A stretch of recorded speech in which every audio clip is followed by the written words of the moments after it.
Hi అండి, అందరికీ నమస్కారం. Welcome to Renu blog. Chicken biryani అంటే ఇష్టపడని వారు ఎవరో ఉండరు. అందులోనూ పిల్లలకైతే మరీ ఎక్కువ ఇష్టపడతారు.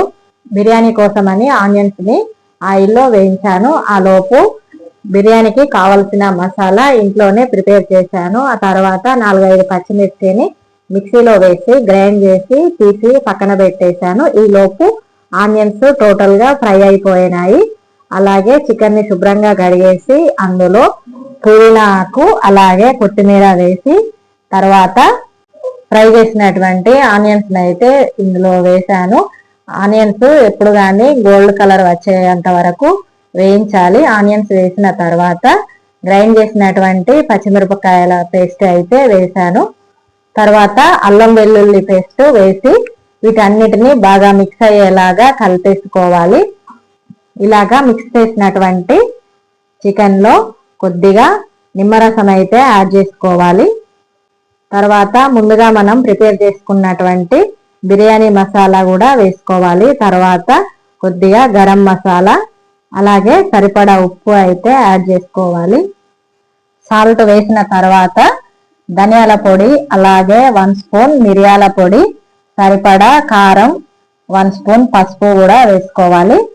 అలా వేసిన ఇంగ్రీడియంట్స్ అన్ని బాగా కలిసిపోయేలాగా కలుపుకోవాలి.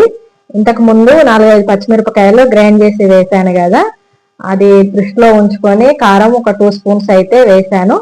వీటన్నిటిని బాగా కలిపేసిన తర్వాత 1 కప్పు పెరుగు అయితే యాడ్ చేయాలి. చికెన్ పీస్లకు ఉప్పు కారం మసాలాలు ఎంత బాగా పడితే అంత బాగా టేస్ట్ వస్తుంది. 1-2 బిర్యానీ ఆకులు వేసి ఇవన్నీ బాగా కలిసిపోయేలాగా కలిపిన తర్వాత ఆయిల్ వేస్తే అడుగంటుకోకుండా ఉంటుంది కదా, అందుకే కొద్దిగా ఆయిల్ వేయాలి. చికెన్ పీస్లను బట్టి ఆయిల్ వేసుకోవాలి. అలా తయారు చేసినటువంటి కర్రీని స్టవ్ పై పెట్టేసి మరొక స్టవ్ పై రైస్ ని ప్రిపేర్ చేస్తున్నాను. అందుకు గంజులో కొద్దిగా ఆయిల్ వేసి బిర్యానీ మసాలాలు వేసి లైట్ గా వేయించిన తర్వాత కట్ చేసినటువంటి ఆనియన్స్ కొద్దిగా వేయించిన తర్వాత 2 కట్ చేసినటువంటి పచ్చిమిర్చి వేసి ఆయిల్లో వేయించాలి. ఆ తర్వాత కొంచెం అల్లం వెల్లుల్లి పేస్ట్ వేయాలి. వీటన్నింటినీ ఆయిల్లో వేయించిన తర్వాత కాసింత పుదీనా వేసి రైస్ కి సరిపడా వాటర్ పోసాను. వాటర్ మరిగిపోయేంత వరకు ఈ కర్రీ ఎలా ఉందో చూస్తే చికెన్ కర్రీ ఉడికిపోయింది. పెరుగు వేసాం కదా, అంత గ్రేవీ లాగా అయిందన్నమాట. చికెన్ పీస్లు ఉడికిపోయాయి ఆల్మోస్ట్. ఇటువైపు చూస్తే రైస్ ఎసరు రాగానే బియ్యం వేసాను. 75% ఉడికిపోయిన తర్వాత తీసి ఉడికిన చికెన్ లో వేయాలి. రైస్ నంతా ఒకేసారి వేయకుండా రైస్ వేసేటప్పుడు మధ్య మధ్యలో పుదీనా ఆనియన్స్ వేస్తూ ఉంటే రైస్ తో బాగా కలిసిపోతాయి.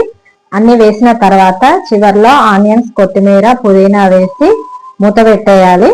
కాసేపు అలా మూత పెట్టేసి అడుగు అంటుకోకుండా రైస్ బాగా రావాలి అంటే చపాతీ పెన ఉంటుంది కదా, అది గంజు అడుగు వేసామంటే స్టవ్ మంట గంజుకు సమానంగా ఉండి కింద మాడిపోకుండా ఉంటుంది. అలాగా ఒక 5 నిమిషాలు మూత పెట్టేసి ఉంచాలి. తర్వాత మూత తీసి చూసామంటే వేడి వేడి చికెన్ బిర్యానీ రెడీ అయిపోతుంది. ఆనియన్స్ పుదీనా కొత్తిమీర వేసిన తర్వాత ఫైనల్లో పైన ఈ బిర్యానీ కలర్ వేస్తున్నాను. ఇది బిర్యానీ కలర్ అంటే బయట కొనుక్కొచ్చింది కాదు, చికెన్ కర్రీ చేశాను కదా, అందులో పైన తేలినటువంటి ఆయిల్ ని తీసి పక్కన పెట్టాను. అది పైన ఇలాగా వేస్తే బిర్యానీ ఫుడ్ కలర్ వస్తుంది. కాసేపు ఆగి మూత తీసి చూసామంటే బిర్యానీ రెడీ అయిపోయింది. ఇందులోకి చికెన్ సూప్ కొంచెం ఎక్కువగా పెట్టి చికెన్ కర్రీ చేశాను. వీటి కాంబినేషన్ లో బాగుంటుంది అనేసి చికెన్ సూప్ చేశాను. డైరెక్ట్ గా కూడా చికెన్ బిర్యానీ సూప్ లేకుండా కూడా తినేయచ్చు, అంత రుచిగా ఉంది అన్నమాట.